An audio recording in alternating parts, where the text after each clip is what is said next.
I have a mild case of sleep apnea, all right? This is where I'm at. I'm in bed with my wife, and I have to tap her before we go to bed, and I have to ask her, babe, do you need to talk anymore? Because I'm gonna tape my mouth shut so I don't pass away in my sleep.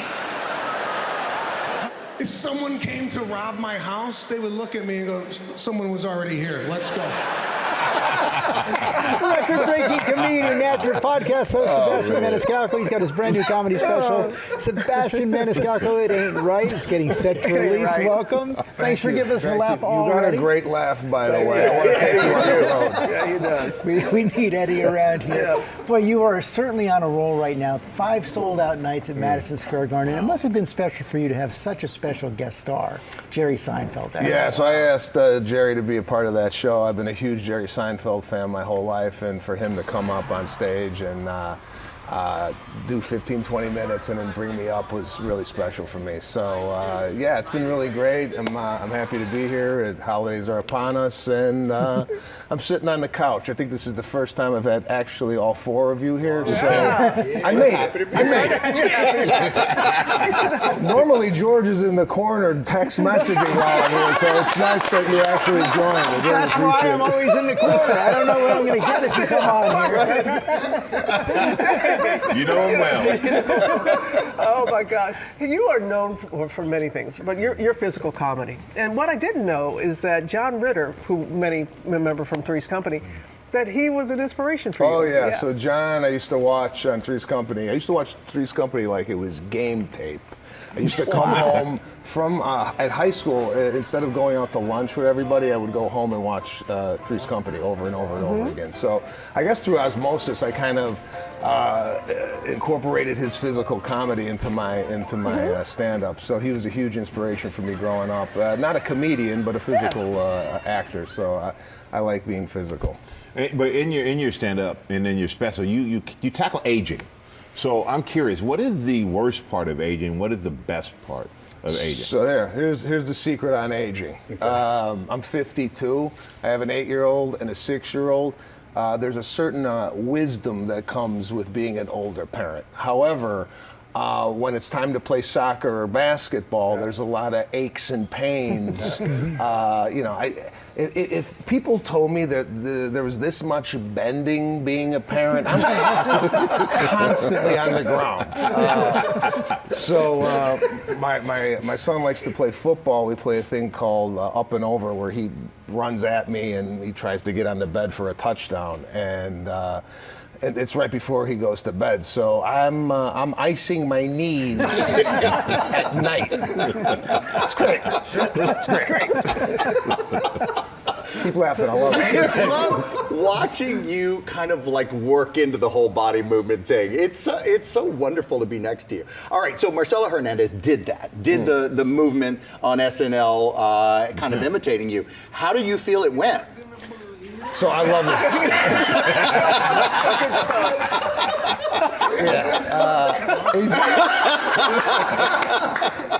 Listen, it's very flattering that he did that. I thought he did a great job. Obviously, it was like really over the top, which made it funnier. I wanted to give you room. Stay away. I'm gonna move. But he was jumping. He jumped over some guy's lap on that impersonation, and I was actually jealous at his mobility. I really can't do that anymore, but it was great. And they asked me to be a part of that, and I couldn't because I was doing a show in Palm Springs. But I'd like to host SNL. Here we go. Out there, come on, give me a listening. 30-second elevator pitch to do it. I think the resume speaks for itself. I agree. Okay. What do you want me to audition here? Get up and dance. So, I'd like to do SNL if Lauren's watching. You mentioned the holidays are coming up. You also mentioned your kids. No kiddie table this year at Thanksgiving? I got a problem. I don't know when the kiddie table got eliminated, but on my wife's side of the family, all the kids are sitting with us, and I was like, what's going on? And then there's a buffet, and they get to go up first and get the food. So like a 4-year-old's coming back with a drumstick. I'm like, the first time I had the drumstick, I was 35 years old. So I'm not into this kids first thing that my wife's family is doing. Kids should be at the table. Drumstick at 35. But I feel you, man. I feel you. Great. Well, we have to also say congratulations on your massive 8-8 Right tour. 5 sold-out shows in Madison Square Garden, and a huge guest as well, a special guest, Jerry Seinfeld at your show. Jerry Seinfeld, what was that so like? I called Seinfeld. I said, listen, it would be an honor if you would come and be a guest on my show at the Garden. He's like, I would love to do it. So he came out and did about 15, 20 minutes, and the crowd absolutely went crazy. Of course. So, I mean, if you would have told me that Jerry Seinfeld and I would be performing at Madison Square Garden 25 years ago, I would have said you were nuts, but it was a great moment for me in my career. And you sold out the Garden night after night. It's incredible. You're also, I mean, first of all, you know you've made it big when Saturday Night Live does an entire skit about you. I guess so. I mean, I've been doing this for 27 years, and I've been getting calls this week. You made it! And I wasn't even on the show. They're clearly making fun of your physical comedy, which is so funny. He did a great job, Marcello. I'm a big fan of what he's doing. And I'm actually a little upset that they made me that gray. I didn't know that I was that gray, but he did a great job. And yeah, this video has gotten more traction than any video I've ever been in. So I guess it's the way to go. And I'm dying to host Saturday, and I never hosted it. So this is my plea to Lauren Michaels. Please have me on the show. But at the same time, I read that you picked up a lot of the physical humor from John Ritter. Yeah, John Ritter, huge fan of him and Three's Company. I grew up watching John Ritter like it was game tape. Amazing. I would come home and really study his movements, and then implement it into my stand-up, because I just think not only does the voice and the verbal matter, but also the body movements adds a little dynamic to a story that I think people enjoy. And let's talk about that story. The new show, it was actually shot in Chicago at the United Center. Let's go ahead and take a look at a clip. Let's do it. I have a mild case of sleep apnea, all right? This is where I'm at.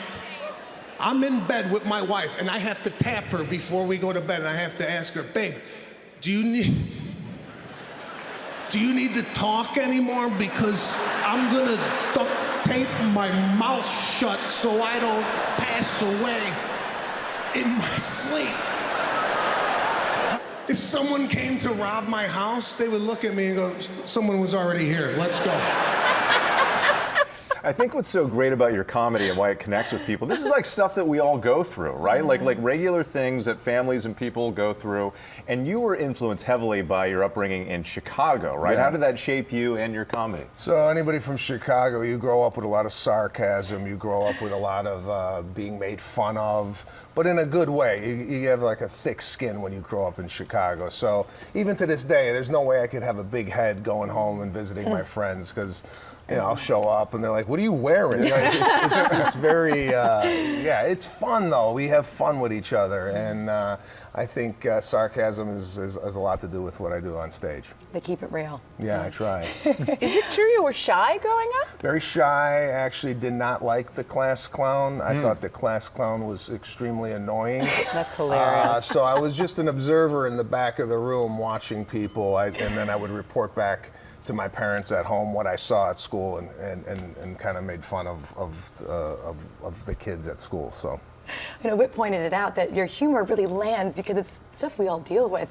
But how do you keep getting fresh material? Where do you go? I gotta live my life. I gotta go to my in-laws for Thanksgiving. Yeah, that'll be a lot of material. I gotta go to the soccer game at the school. I gotta go to the parent-teacher conference. So that's why what I'm talking about is so relatable, because we're all doing these things as parents, as friends, as wives, husbands, what have you. Relationship stuff really seems to land. You know, I just recently did a podcast with my buddy Pete Corielli talking about our wives and they're always Rich material. Always good for jokes. How do you say it ain't right? Say it for us. it ain't right. So yeah, I think though, just talking about wives and relationships is definitely something. Right? My wife right now is always telling me, I'm overwhelmed. And it's one of the words I can't stand is overwhelmed. You know, yeah. We're all going to have to strip that out of our vocabulary. I know, I was I'm so saying that conscious. just 30 minutes ago. Speaking of your wife, speaking of family and Thanksgiving, you have some big Thanksgiving plans, I understand. You have 2 young kids now, but you're going to spend Thanksgiving with your wife's family, right? And did I hear there's some rule that now, like, the kids' table has gone away? They're going to sit with the adults Big now? year. That either. Yeah, let's bring the kids' table back. Because now I'm sitting next to like a 4-year-old, and then the 4-year-old gets to go up first to get the food, and you know the 4-year-old's coming back with a drumstick, and I'm like, I was 35 years old when I first got a drumstick, so I'm not into this whole kids first. I think we're giving kids a little bit too much power nowadays. Okay, I like this. You heard the Sebastian rules for Thanksgiving right Exactly. here. Be sure to catch. How do I do it? It ain't right. I'm not Okay, going to go try. ahead. Just whisper it. It ain't right. It ain't right. On Hulu and Hulu on Disney Plus starting tomorrow.